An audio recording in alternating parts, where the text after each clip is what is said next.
ముచ్చిరెడ్డిపాలెం మండలం పోలినాయుడు చెరువులో ఇటీవల జరిగిన పెద్ద రఫీ హత్య కేసులో 8 మంది నిందితులను అరెస్ట్ చేసి కోర్టుకు తరలించినట్లు సిఐ శ్రీనివాస్ రెడ్డి తెలిపారు. బుధవారం స్థానిక పోలీస్ స్టేషన్లో విలేకరుల సమావేశం నిర్వహించారు. ఈ సందర్భంగా ఆయన మాట్లాడుతూ పాత కక్షల నేపథ్యంలోనే ఈ హత్యకు దారితీశాయన్నారు. ఇటీవల శ్మశాన వాటిక వివాదంలో మృతుడు నిందితుల మధ్య వివాదం చోటు చేసుకుంటున్నారు. ఈ నేపథ్యంలోనే హత్య జరిగిందన్నారు. ఇది రాజకీయ హత్య కాదని, నిందితులపై ఇదివరకే కూడా 2 కేసులు ఉన్నాయని వెల్లడించారు. ఈ కార్యక్రమంలో ఎస్ఐ సంతోష్ రెడ్డితో పాటు సిబ్బంది పాల్గొన్నారు.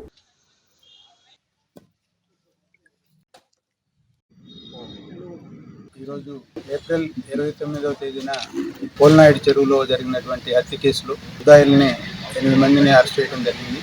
నిన్న సాయంత్రం ఈరోజు వాళ్ళని రిమాండ్కి పంపించడం జరుగుతుంది. ఏప్రిల్ 29 హత్య కేసు జరిగిన తర్వాత మా ఎస్పీ గారి ఆదేశాల మేరకు, అట్లాగే డిఎస్పీ గారు, అడిషనల్ ఎస్పీ గారి పర్యవేక్షణలో టీమ్స్ని పెట్టి ముద్దాయిల కోసం గాలించి వాళ్ళని నిన్న సాయంత్రం పోతిరెడ్డిపాలెం దగ్గర, వారధి దగ్గర, ఆర్చి దగ్గర అరెస్ట్ చేయడం జరిగింది. వాళ్ళ దగ్గర నుంచి హత్యకు ఉపయోగించిన ఆయుధాలు ఏవైతే ఉన్నాయో వాళ్ళు అక్కడికి వెళ్ళి అవి కూడా సీజ్ చేయడం జరిగింది. ముఖ్యంగా ఈ పోలినాయుడు చెరువు గ్రామంలో 2 వర్గాలు అనేది ఉన్నాయి. అక్కడ వాళ్ళకి దాదాపు 10 సంవత్సరాల నుంచి ఘర్షణలు జరుగుతున్నాయి. ఒక వర్గంకి దాదాసాహెబ్ వాళ్ళకి లీడర్గా ఉన్నాడు. అట్లాగే ఇంకొక వర్గానికి రఫీ అనే అతను లీడర్గా ఉన్నాడు. వీళ్ళు ఎప్పటి నుంచో వీళ్ళు కేసులు కూడా ఉన్నాయి.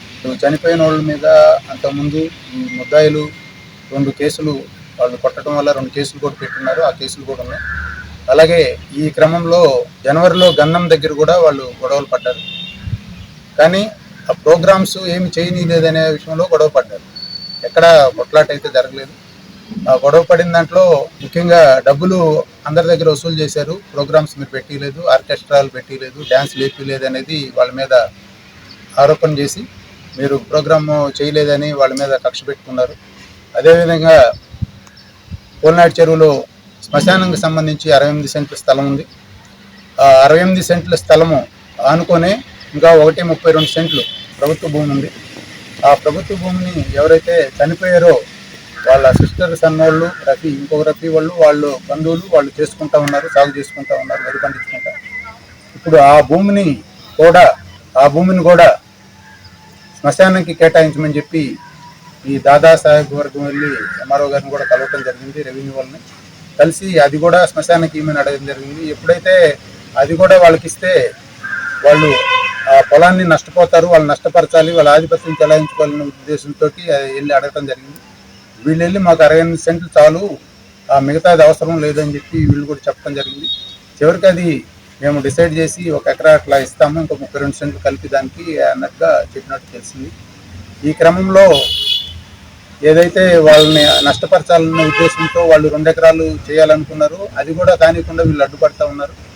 కాబట్టి మెయిన్ దీనికంతా రఫీ అనే అతను లీడ్ చేసి వీళ్ళందరినీ పంపించి ఇట్లా చేస్తున్నాడనే ఉద్దేశంతో ఈ గొడవలన్నింటినీ కారణంతో రఫీ అనే అతన్ని చంపేస్తే కనుక ఇంకా మనకి విలేజ్లో ఎదురుండదనే ఉద్దేశంతో కక్ష కట్టుకొని మెయిన్ 6 ముద్దాయిలు మనకి నాగాయగుంట దగ్గర, అది కొత్త వంగలు గ్రామం కల్లు షాప్ దగ్గర నుంచి స్టార్ట్ అయింది.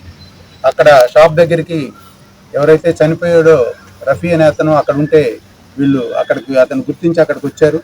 వాళ్ళందరూ ఉండేసరికి 6 ముద్దాయిలు ఉండేసరికి దీంట్లో మెయిన్గా రెహమతుల్లా, షేక్ కాదర్ బాషా, పఠాన్ కాదర్ బాషా, తర్వాత బాజీ అనే అతను, యాసిన్, మౌలాలి అనే అతను మెయిన్ ముద్దాయిలు 6. ప్రత్యక్ష సాక్షులు కూడా చనిపోయిన అతన్ని బండి మీద తీసుకుని వెళ్ళిన వాళ్ళు చెప్పిన దాని ప్రకారం వీళ్ళు చెట్టు చాటును దాముకుంటే వాళ్ళు వెళ్ళిపోయి మళ్ళీ వీళ్ళు ఎవరైతే అంజయ్యను, నాయబ్ రసూల్ అనేవాళ్ళు ఇతన్ని బండి ఎక్కించుకొని రామచంద్రాపురం మీదకి తీసుకెళ్తుంటే అతను వెంబడించి నాగాయగుంట దగ్గర అతన్ని ఆపి కర్రతో కొట్టి అక్కడి నుంచి అతను పరిగెత్తుకుంటా ఆ డొంక దారిలో నడుచుకుంటూ వెళ్తుంటే వెంబడించి కత్తితోటి ఒకళ్ళ తర్వాత ఒకళ్ళు పొడవటం జరిగింది. ఆ తర్వాత కర్రలతో కొట్టి అతన్ని చంపడం జరిగింది. అదే క్రమంలో వీళ్ళకి ఎవరైతే లీడర్షిప్ ఉన్నారో వర్గంలో దాదాసాహెబ్ అనే అతను కూడా ఈ కేసులో ప్రోత్సహించినట్టుగా మాకు నేరంలో నిర్ధారణ అయింది. ఆయన అరెస్ట్ చేయడం జరిగింది. అట్లాగే ఈ ముద్దాయిలకి షెల్టర్ ఇచ్చిన దానికి షఫీ అని రంగనాయకులపేటకు చెందిన షఫీ అనే అతను కూడా, అలియాస్ గోరా, అతను కూడా అరెస్ట్ చేశారు. మొత్తం 8 మంది ముద్దాయిల్ని నిన్న అరెస్ట్ చేయడం జరిగింది. ఈరోజు కోర్టులో ప్రొడ్యూస్ చేయడం జరిగింది. 2 కేసులు ఉన్నాయి. అది 2019లో రైటింగ్ కేసు ఒకటి, 2024లో కేసు, 2 కేసులు. మొన్న గంధం అప్పుడు కూడా పెద్ద గొడవలు అయ్యాయి. అది మనం వాళ్ళు పిలిపించి బైండ్ ఓవర్ చేసుకోవడం స్టేషన్లో, అట్లాగే వాళ్ళ ప్రోగ్రామ్స్ ఏం లేకుండా క్యాన్సిల్ చేయించడం వల్ల గొడవలు జరగకుండా ఆగిపోయాయి. రీసెంట్గా ఈ శ్మశాన స్థలం ఏదైతే ఉందో దాని మీద పెద్ద ఇష్యూ అయింది. దానివల్ల వాళ్ళు కక్ష పెట్టుకొని ఈ విధంగా రాజకీయ హత్యలు రాజకీయ సంబంధం